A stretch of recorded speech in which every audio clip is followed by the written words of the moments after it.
Fitai és, de pé ficarás, o cristal puro azul te protegerá.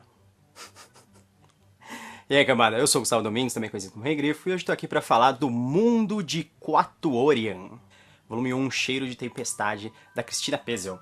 Antes de mais nada, vou te avisar que essa resenha é uma parceria. Além do mais, hoje é dia 31 de julho, hoje foi o dia que eu inaugurei o canal, foi o dia que eu criei o canal e foi o dia que eu postei o primeiro vídeo de todos. Foi a resenha do Conan, o Bárbaro da Generale. Eu tô linkando aí pra vocês verem. Então, feliz 1 ano de canal. Vamos pra resenha. Então vamos lá. O Mundo de Quatuorian, essa versão que eu tenho aqui, é de 2017, foi lançado pela Mundo Uno. Eu sei que ele tinha sido lançado antes, com uma capa diferente, mas essa é a versão que vale, que essa é a versão que eu li.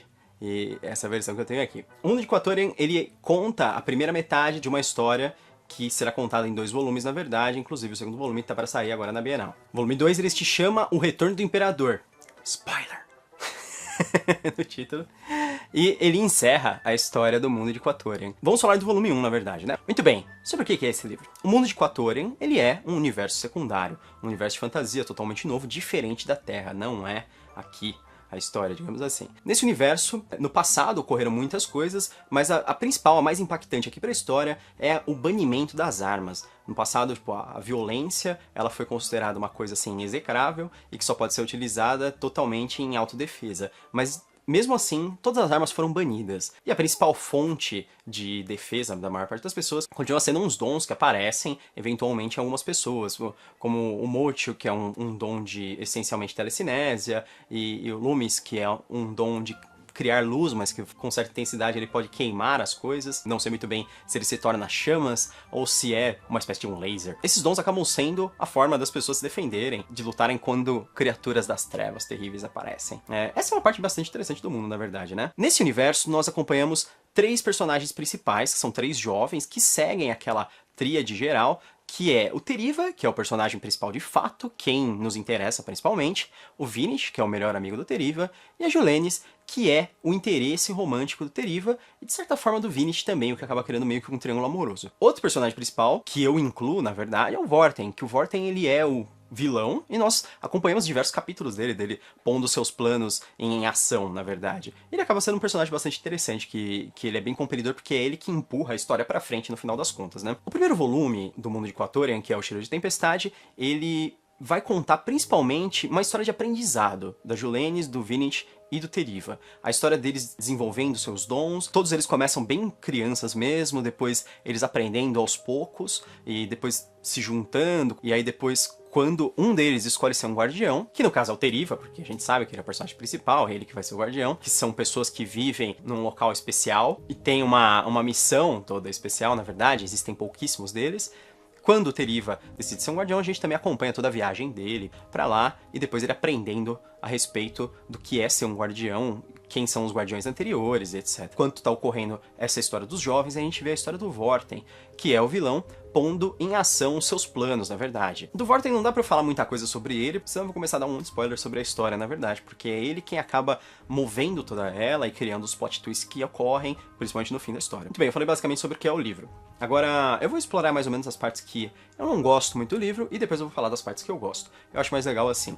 As partes que eu não gosto muito do livro, é uma narrativa muito tradicional, mas é aquela coisa, né? Clichês existem porque eles dão certo. Eu poderia comparar esse livro como uma mistura, assim, de Senhor dos Anéis, um pouquinho ali de Roda do Tempo, um pouquinho de Terra-Mar, da Ursula Le Guin, principalmente o aprendizado dos personagens. Existe a dualidade de bem e mal, um conflito bem claro. Quem são os personagens bons, quem são os personagens maus, quem são os heróis, quem são os vilões. É bem preto no branco nesse sentido. A moralidade não é nada questionável, existe o que é certo e o que é errado, na verdade. Sem falar em outras escolhas bastante tradicionais, que seria o caso do triângulo amoroso, da jornada de aprendizado, da jornada do herói, profecias reveladoras sobre quem vai salvar, quem vai surgir, quem vai fazer isso e aquilo. Então, essas coisas são coisas todas que a gente já viu em outros lugares. Essas coisas são todas coisas que talvez você possa achar um pouco batido. Eu seria hipócrita de falar que eu simplesmente não gosto desse tipo de coisa, porque eu gosto da série da Roda do Tempo, que é uma série maniqueísta, que segue muitos pontos tradicionais, e diversas outras séries nesse tipo. Eu não achei ruim isso, eu só achei assim, muito normal todas essas coisas ocorrendo. Tirando as partes de romance, que assim, eu acho... Eu não sei, até hoje eu não li ainda uma série de fantasia que tratasse o romance de uma forma que eu achasse interessante. Normalmente eu acabo achando muito embolado e desajeitado. Vírgula... Então agora eu vou falar a parte que eu gosto. A narrativa do livro é fantástica e o universo dele é muito, muito legal. A parte mais importante sobre esse livro é que ele é um livro muito gostoso de ser lido. Isso eu acho que é o fundamental sobre ele. Ele é um livro divertido, ele é um livro que passa muito rápido e ele é um livro muito tranquilo de ser lido. Justamente por essa narrativa tradicional, ser mais ou menos uma estrutura normal, a Cristina pode abusar um pouco mais na criação do mundo. Porque como a gente não tá se matando para tentar entender a estrutura da história, então a gente às vezes pode se esforçar um pouco mais para entender sobre as maluquices do mundo. Porque o mundo ele foi criado de uma forma que seja totalmente nova. Eu não sei se você viu aí a minha entrevista com ela, eu tô colocando no alto da tela agora, em que ela fala um pouco sobre como é a criação do mundo, que ela fala que ela criou coisas totalmente novas sobre medidas de horas, de minutos, de dias, de anos, de metros, de litros, de tudo que você imagina. Mas não é só isso, na verdade. A maior parte dos animais parecem criação própria, as plantas, as comidas, tudo tem assim um nome diferente. Em geral, um nome bem evocativo, assim, uma mistura em português que faz com que você entenda o que é. Por exemplo, um que eu gosto bastante são os evanescímanos, que basicamente são velociraptors invisíveis. Entendeu? Então, evanescer. Essas são criações que eu acho muito legais, assim. Ela cria uma imersividade muito forte e você consegue entrar de cabeça no livro. Então, isso faz com que aquela história tradicional seja uma história heróica que você acaba torcendo bem e você acaba gostando bastante. Não só isso, a escrita desse livro é muito bem feita. A narrativa, ela é ágil, ela é interessante, ela tem bastante descrição, mas sem ser chato. Um grande talento aqui da Cristina, na verdade, é a narrativa, é a forma que ela escreve, a forma que ela descreve e a forma que ela toca a história pra frente e como nós conhecemos a respeito de tudo. Eu acho que é um livro com bastante fantasia, tem muita magia, ele é divertido, ele é muito bem narrado e ele é muito gostoso de ler. Então, no fim das contas, eu acho que é um livro que vale muito a pena. Sem falar que, assim, ela pega pesado na criatividade do universo e do que os personagens podem fazer, das criaturas que surgem e quais são os poderes deles. Essa parte acaba sendo bastante inovadora. Então, apesar de ter uma estrutura de bem e mal, etc., não vai ser o cavaleiro que vence com sua espada mágica, ou o Senhor das Trevas. É uma história que mistura um pouco mais, realmente, de política. O vilão, na verdade, ele é um humano, arquitetando tudo.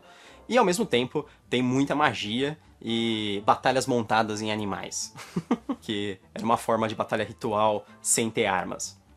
Que é bastante interessante. O livro, infelizmente, ele termina assim repentinamente. Ele tem um ápice, ele tem um clímax, mas a história não é resolvida. Então, realmente, ele é apenas o volume 1 da história e tem a continuação no volume 2. Eu entendo porque isso foi feito aqui no Brasil. É muito arriscado para as editoras lançarem um livro muito grande.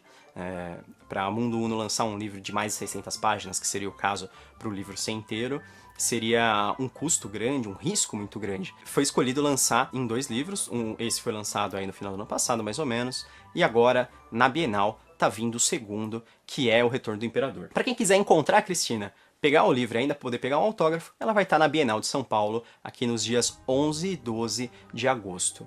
Ela vai estar no box Eu Leio Brasil, que é o K92, se você quiser procurar no mapa da Bienal. Para quem quiser também acompanhar, no dia 11, às 2 da tarde, ela vai estar num bate-papo sobre world building no palco da Amazon. Quem quiser acompanhar novamente pelo mapa da Bienal é no K46. Essa foi minha resenha de hoje, também foi uma grande dica. Espero que você tenha gostado. Se você gostou do vídeo, curta, se inscreva no canal. Não se esqueça de marcar o sino aí embaixo para você receber as notificações do canal. Então é isso. Eu sou o Gustavo Domingues e bem-vindo ao Canavial.